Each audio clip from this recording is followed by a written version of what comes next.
Hello friends, ધમુસ kitchen and blog પર તમારું સ્વાગત કરું છું. મિત્રો, શું તમે બાજરીના લોટમાં મેથી નાખી અને કોઈ રેસિપી બનાવી છે? ખૂબ જ ટેસ્ટી અને હેલ્ધી રેસિપી બને છે.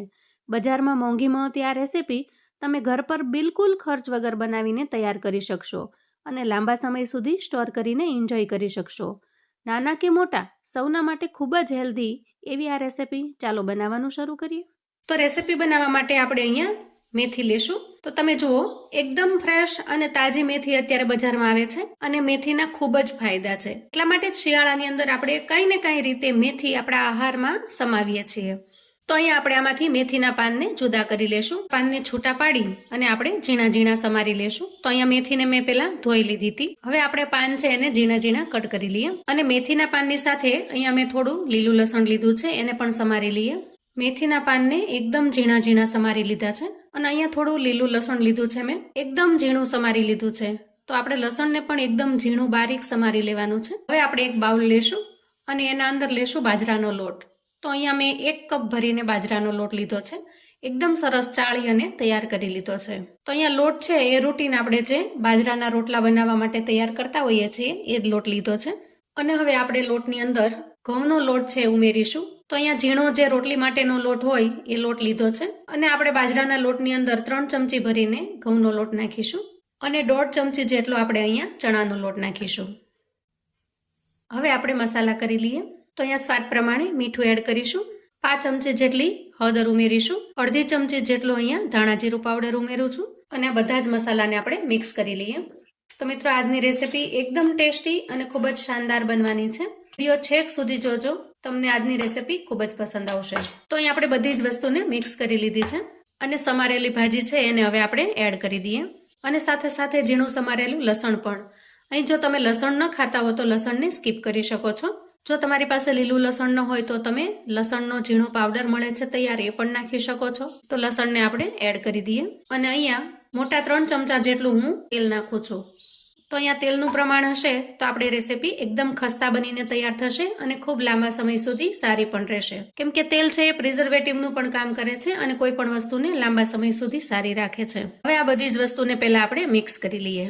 તો અહીં આપણે બધી જ વસ્તુને મિક્સ કરતા તમે જુઓ એકદમ સરસ મુઠ્ઠી પડતું મોણ છે આપણે નાખેલું છે. તો આ રીતે મુઠ્ઠી વળી જાય એટલું આપણે મોણ નાખવાનું છે. હવે અહીંયા 1 કપ જેટલું મેં પાણી લીધું છે અને જરૂરિયાત મુજબ આપણે પાણી એડ કરતા જશું. તો અહીંયા પાણી છે થોડું જ નાખવાનું છે જેથી કરીને લોટ ઢીલો ન થઈ જાય. તો આ રીતે આપણે થોડું પાણી નાખતા જવાનું અને લોટને બાંધી દઈએ. તો અહીંયા લોટ આપણે બાંધીને તૈયાર કરી લીધો છે અને તમે એની કન્સિસ્ટન્સી જોઈ શકો છો. ખૂબ કઠણ પણ નથી અને સાવ ઢીલો પણ નથી, એ રીતે બાંધીને આપણે તૈયાર કર્યો છે. તો અહીંયા લોટ બાંધવા માટે મેં 1 કપ જેટલું પાણી લીધું હતું, પણ અહીંયા તમે જુઓ માત્ર 4 થી 5 ચમચી જેટલું જ પાણી વપરાયું છે, બાકીનું પાણી પડ્યું છે. હવે આપણે લોટને બાજરાના લોટથી બાંધેલો છે તો બાજરાનો લોટ છે એ થોડું પાણી પીશે, એટલા માટે આપણે આ લોટ છે એને 5 થી 7 મિનિટ માટે ઢાંકીને મૂકી દઈએ. પછી આપણે લોટને ચેક કરી લઈએ. તો તમે જોઈ શકો છો એક્ઝેક્ટ આપણે જેવી જોઈએ એવી જ કન્સિસ્ટન્સી થઈ છે. હવે આપણે આ લોટની અંદરથી નાના નાના લુવા કરી લઈએ. તો અહીંયા તમે જુઓ એકદમ નાની સોપારી જેટલા મેં લુવા કર્યા છે. તો આ રીતે ગોળ વાળી અને આપણે લુવા તૈયાર કરી લઈએ. તો આ રીતે હાથનું માપ રાખશો ને તો એક સરખા લુવા બનીને તૈયાર થશે. તો અહીંયા એક સરખા લુવા બનાવીને તૈયાર કરી લીધા છે. તો હવે આપણે આ લુવાને વણી લેશું, પણ આ લુવાને આપણે ઢાંકીને રાખવાના છે. જેમ જરૂર પડે એમ અંદરથી આપણે લુવો લેતો જવાનો છે જેથી કરીને બાજરાનો લોટ છે એ સુકાઈ ન જાય. હવે આપણે પાટલી લઈ અને આવી એક પ્લાસ્ટિકની શીટ લેશું. અહીંયા નીચે તમે થાળી કે કોઈ પણ વસ્તુ રાખી શકો છો. તો આવી પ્લાસ્ટિકની શીટ છે ધોઈને ચોખ્ખી કરી લઈ લીધી છે. હવે આપણે અહીંયા નાખીશું થોડા તલ અને એક લુવો લેશું. લુવાને આપણે તલની ઉપર મૂકી દેશું અને લુવા ઉપર પણ આપણે થોડા તલ ઉમેરીશું આ રીતે અને પ્લાસ્ટિકની બેગ છે એને આપણે ઉપર ઢાંકી દેશું. હાથથી થોડું આપણે આવી રીતે પ્રેસ કરીશું. પછી આવી કોઈ કટોરી કે ડીશ લેવાની છે અને એનાથી આપણે ઉપર પ્રેસ કરવાનું છે. તો અહીંયા તમારે વણવાની પણ બિલકુલ ઝંઝટ નથી, આવી રીતે પ્રેસ કરો એટલે તૈયાર થઈ જશે. તો મિત્રો, અહીંયા આપણે બનાવીએ છીએ બાજરા અને મેથીની સરસ મજાની ભાખરી, જે બજારની અંદર ખૂબ જ મોંઘી કિંમતે મળે છે, પણ આપણે ખૂબ જ ઝડપથી અને એકદમ સસ્તામાં ઘરે બનાવીને તૈયાર કરી શકીએ છીએ અને આ ભાખરી ખાવામાં એકદમ હેલ્ધી હોય છે. તો અહીંયા ડીશ ઉપર થોડું પ્રેશર કરી અને આપણે એકદમ પતલી ભાખરી વણી લેવાની છે. તો જુઓ, ભાખરી વણાઈને તૈયાર થઈ ગઈ છે. અહીં હું તમને એની થિકનેસ બતાવું તો તમે જોઈ શકો છો આપણે એકદમ પતલી બનાવીને તૈયાર કરી છે. તો અહીંયા જુઓ, આ રીતે તમે એકસાથે 3 પણ બનાવીને તૈયાર કરી શકો છો, પણ જેમ જેમ શેકતા જઈએ એમ વણતા જવાની છે. તો અહીંયા મેં 4 ભાખરી વણી લીધી છે, તો 4ને આપણે શેકી લઈએ. ભાખરીને શેકવા માટે આપણે નોનસ્ટિક પેનનો ઉપયોગ કરીશું, જેથી કરીને એક સરખી દાજ પડે. તો અહીંયા લઈશું થોડું ઘી. તો અહીંયા મેં અંદાજે 1 ચમચી જેટલું ઘી લીધું છે અને ઘીને આપણે સ્પ્રેડ કરી દઈએ. તો આ ભાખરીની અંદર ઘીનો ટેસ્ટ ખૂબ જ સરસ આવે છે. અને 1 બાય 1 બધી જ ભાખરીને આપણે શેકવા માટે મૂકી દઈએ. તો અહીંયા ભાખરીને શેકવા આપણે લો ટુ મીડિયમ ફ્લેમ રાખીશું અને થોડી શેકાય એટલે આપણે એને સાઈડ ચેન્જ કરી લેશું. તો અહીંયા શેકતી વખતે આપણે ભાખરીને પ્રેસ કરતું જવાનું છે, જેથી કરીને એકદમ સરસ ડિઝાઇન પડશે અને અંદર સુધી સારી રીતે શેકાઈ જશે.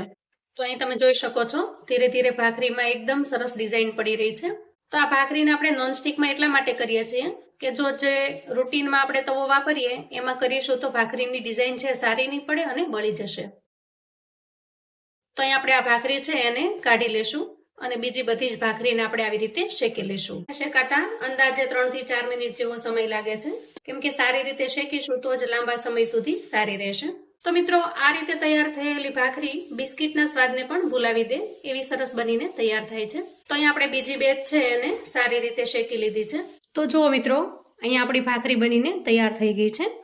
એકદમ ક્રિસ્પી અને ખૂબ જ સ્વાદિષ્ટ એવી બનીને તૈયાર થાય છે. તો મિત્રો અહીંયા જુઓ, એકદમ ક્રિસ્પી બનીને તૈયાર થાય છે. તો બાળકોને તમે બિસ્કિટની જગ્યાએ આ ભાખરી પણ આપી શકો છો, કેમ કે ખૂબ જ હેલ્ધી છે. અહીંયા હું તમને એક તોડીને બતાવું. જુઓ, એકદમ ક્રિસ્પી અને ખૂબ જ ટેસ્ટી એવી બનીને તૈયાર થાય છે.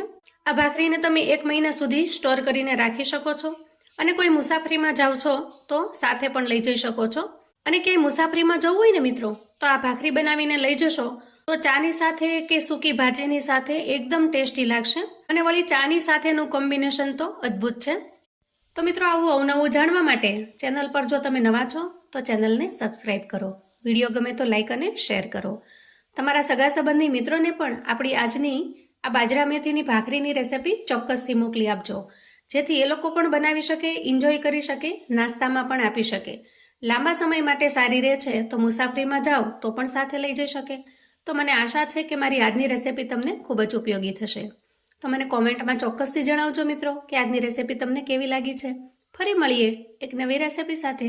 ત્યાં સુધી આવજો મિત્રો.